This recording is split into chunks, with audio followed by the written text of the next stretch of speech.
الكويت بطل النسخة. والله الكويت ما شاء الله بلد يعني بشكل يعني مستانسين فيه بشكل مش طبيعي صدق.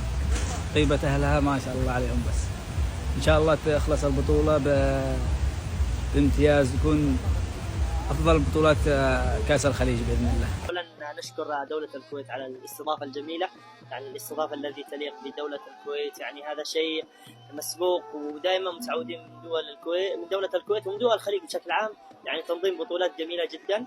وثانيا أداء المنتخب اليمني، يعني جاء هذا الأداء من روح اللاعبين وشخصية اللاعبين، يعني عندهم شخصية لتقديم أداء مشرف ومن أجل الوطن ومن أجل الجمهور والشارع الرياضي.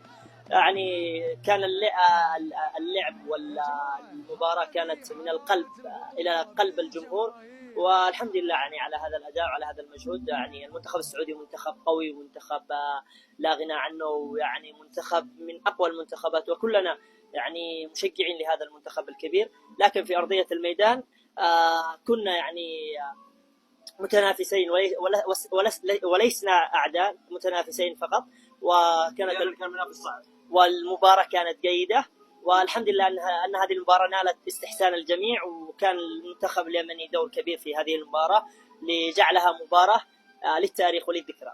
الخليج كله يشوف اليمن أفضل. الله يسعدكم، شكرا، هذا شرف لنا. معنا عبد العزيز لاعب نادي العروبة السعودي. يعني أنت اليوم قاعد تلعب ضد زملائك. أكيد طبعا. شنو وجهة نظرك اليوم؟ يوم شفتهم بالملعب. صراحة أنا ألعب مع نادي العروبة تحت 18 سنة، مش فريق أول، لكن إن شاء الله في خلال الأيام القادمة نصعد فريق أول بإذن الله. صراحة المنتخب السعودي من أقوى المنتخبات في آسيا، يعني منتخب. إيش رأيك باستضافة دولة الكويت لكأس الخليج؟ نشكر. هل تأيد دولة الكويت تستضيف كأس الخليج مرة أخرى؟ أكيد طبعا، يعني الكويت يعني بل دولتنا الثانية كل الدول الخليج صراحة، ونشكر الكويت على حسن الاستضافة. توقعك لبطل كأس الخليج؟ طبعا أنا بالنسبة لي اشتي الكويت بإذن الله. الكويت. توقعك لبطل كأس الخليج؟ أتوقع إن شاء الله، يعني إحنا كنا نأمل نتأهل لكن لم يحالفنا الحظ، لكن تمنياتنا بالتوفيق للمنتخب العراقي والمنتخب السعودي إن شاء الله.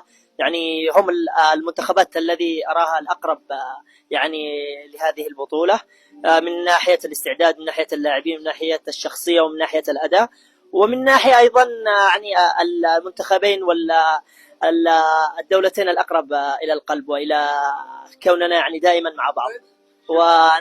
ونتمنى لهم يعني، واللي يفوز بالبطولة نقول له مبروك. شكرا لك. العفو.